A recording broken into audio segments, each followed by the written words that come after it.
There are rock stars, there are legends, and then there is Ozzy Osbourne.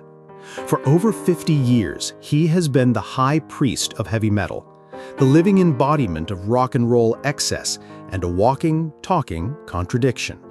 He's the man who supposedly bit the head off a bat, the architect of a sound that scared parents worldwide, and the bumbling, lovable dad from a reality TV show.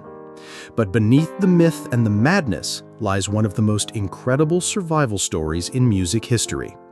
A story of crippling poverty, the birth of a genre, a fall from grace, a tragic loss, and a series of resurrections that defy all logic.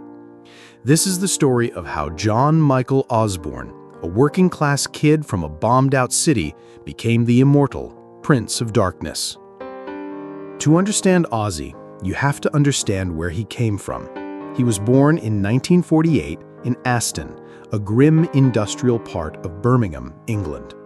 His family was poor, crammed into a two-bedroom house with 6 children. School was a nightmare. Plagued by undiagnosed learning disabilities like dyslexia, he was told he'd never amount to anything. He found his escape in music, the Beatles, the Kinks, but his reality was dead-end jobs and petty crime. At 18, he was jailed for burglary. It was a turning point. He tattooed the word O-Z-Z-Y across his knuckles in prison, branding himself forever. Once out, he decided to chase the only dream he had left. He put an ad in a local music shop, "Ozzy Zig needs gig." He had no idea that this desperate plea would lead him to 3 other young men who would, together, change the sound of music forever. Guitarist Tony Iommi, bassist Geezer Butler, and drummer Bill Ward answered the ad. They first called themselves Earth, playing standard blues rock. But one day, Geezer Butler noticed people paying money to be scared by horror movies. He posed a question: if people will pay to be scared, why won't they pay to listen to scary music? That idea was the lightning bolt. Across the street from their rehearsal space, a Boris Karloff movie called Black Sabbath was playing. They had their name. Tony Iommi, who had lost the tips of 2 fingers in a factory accident, had to tune his guitar down to make it easier to play. This created a sludgy, heavy, and dark sound the world had never heard before. Combined with Ozzy's haunting, wailing vocals, it was the sound of doom. In 1970, they released their debut album. Heavy Metal was born. Black Sabbath became one of the biggest bands in the world, but their success came with a tidal wave of drugs and alcohol. Ozzy, the band's magnetic but deeply insecure frontman, descended further and further into addiction. He became dangerously unreliable, his behavior more and more erratic.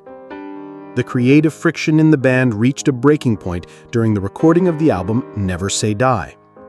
The other members felt Ozzy was no longer contributing, his mind lost in a chemical fog. In 1979, the unthinkable happened.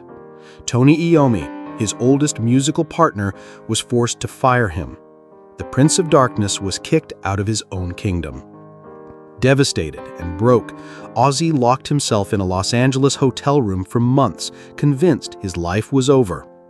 But one person hadn't given up on him: Sharon Arden, the daughter of Black Sabbath's former manager. She took over his career, believed in him when no one else did, and forced him to get his act together.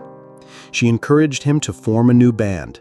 He needed a guitarist, a special one. He found him in Randy Rhoads, a young, virtuoso, classically trained guitarist from the band Quiet Riot.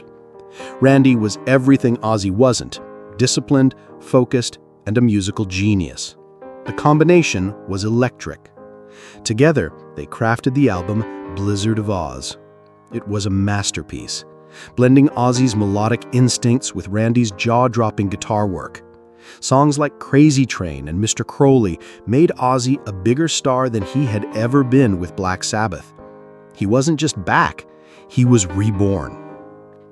The solo years were defined by chaos and controversy, much of it orchestrated by Ozzy and Sharon to keep him in the headlines.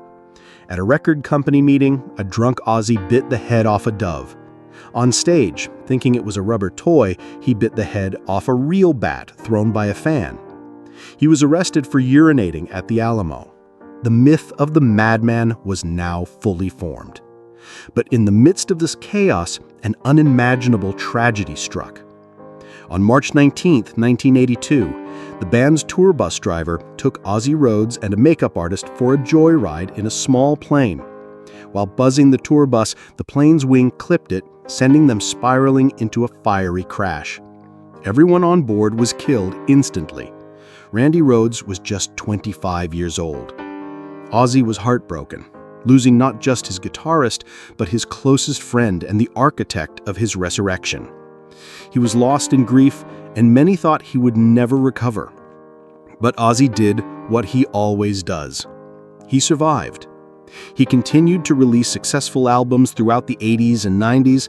In 1996, when he was told he was too old for major rock festivals, Sharon created their own, Ozzfest. It became a cultural institution, the premier launching pad for a new generation of metal bands, cementing Ozzy's status as the beloved godfather of metal. Then, in 2002, he was reinvented once again. The MTV reality show The Osbournes brought cameras into his home. The world that had feared him as the Prince of Darkness now saw him as a confused, mumbling, but ultimately endearing father and husband. He became a mainstream pop culture icon, more famous for shuffling around his mansion looking for the dog than for any onstage antics. The madman had become America's favorite dad. Ozzy Osbourne's story is not just about music. It's about resilience. He has survived decades of crippling addiction, the loss of his best friend, a near-fatal ATV accident, and a Parkinson's diagnosis.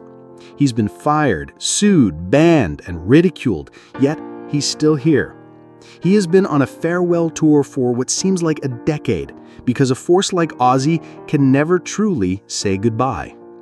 He is the boy from the factory who built a kingdom of darkness, the madman who became a god, and the ultimate survivor. He may be the Prince of Darkness, but more than anything, Ozzy Osbourne is a testament to the indestructible nature of the human spirit.